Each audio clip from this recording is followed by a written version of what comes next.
Hey guys, welcome back to Need for Speed Underground 2.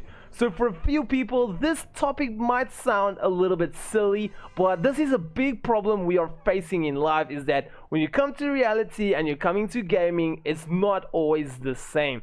For example, in some games, even probably in Need for Speed Underground 2, you'll find a rear-wheel drive car which is actually supposed to be an all-wheel drive car. So let's say in reality, this Supra is a rear-wheel drive car, and in the game it is actually a rear-wheel drive car, but for example, by a few mistakes or programming and etc., it is actually a front-wheel drive car or all-wheel drive car. So that's a problem that gaming does have, and I actually got this from a comment on one of my Need for Speed videos, and that is how to know if your car is front-wheel drive, rear-wheel drive, or all-wheel drive. So there is absolutely not a very easy way to tell you guys this. It's literally you gotta go and look for yourself, and at the same time, this is Need for Speed Underground 2 on computer, so the controllers does not work. So while doing this video, you cannot like surf around your car and actually look at it. So the only way you can literally see if your car is front wheel, rear-wheel drive, or all-wheel drive is by looking at the smoke. So you're gonna obviously take your customized build car, you're gonna go to quick race, you're gonna go to drifting, you can take literally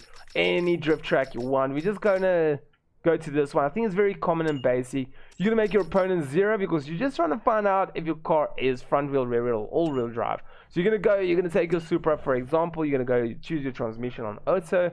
That doesn't matter. So while you're standing here, you're gonna hold in spacebar for handbrake, and you're gonna accelerate. So your car's gonna stand still.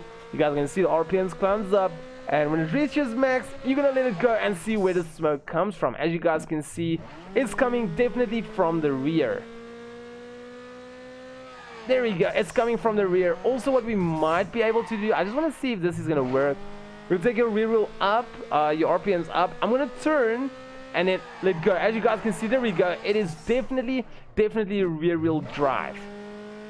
Let's take the RPMs up again till it reaches max.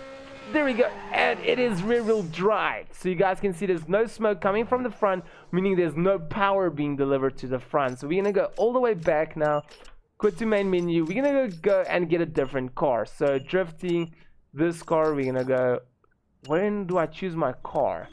Right, just before we go in, I was supposed to choose my car. I don't know what's going on. I'll probably see now. So we know that the Supra now is rear-wheel drive, but let's go to a completely unfamiliar car such as the Hyundai Tiburon. What do you guys think? You guys think this bad boy here is rear-wheel, front-wheel, or all-wheel drive?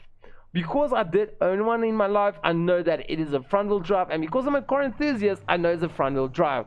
But does that mean that in this game it is a front-wheel drive? Oh goodness, we don't want to go online.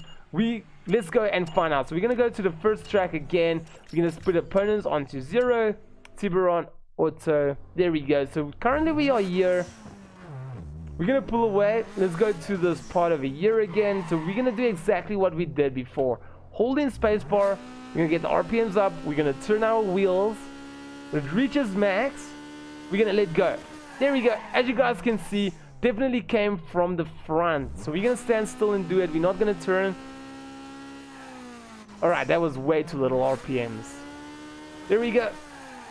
And it's in the front. Obviously this makes it a little bit more difficult because when it does drive, the smoke goes to the back, but it is definitely front wheel drive. We're gonna do that again. We're gonna turn to the right. There you guys can see it is definitely front wheel drive. So let's go to an all-wheel drive, and I can show you guys exactly how all-wheel drive will look like. Customize. We're gonna go to the let's go to the Mitsubishi Eclipse. I actually just built up this car for a video, and it seems to be a pretty good car. So we're gonna go opponents to 0. There we go. So we are currently here. We're gonna do exactly what we did before, but now you guys will notice that each wheel will actually make a smoke. Right, we're gonna take it all the way up. We're gonna drop it.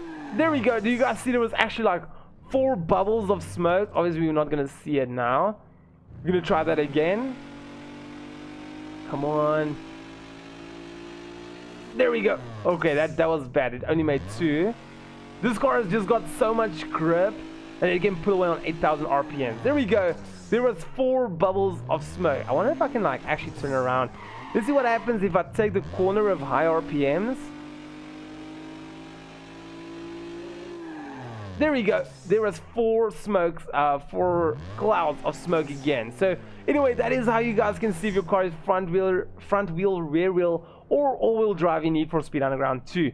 If you guys do know of a better way, please let me know in the comments below. This was literally the best way I can think of, and obviously it's kind of easy. It's literally just pushing it all the way up, dropping that space bar, and there you go. But anyway guys, thank you so much for watching. Really do hope you guys found this useful. Please don't forget to drop a like and subscribe, and I'll see you guys a little bit later.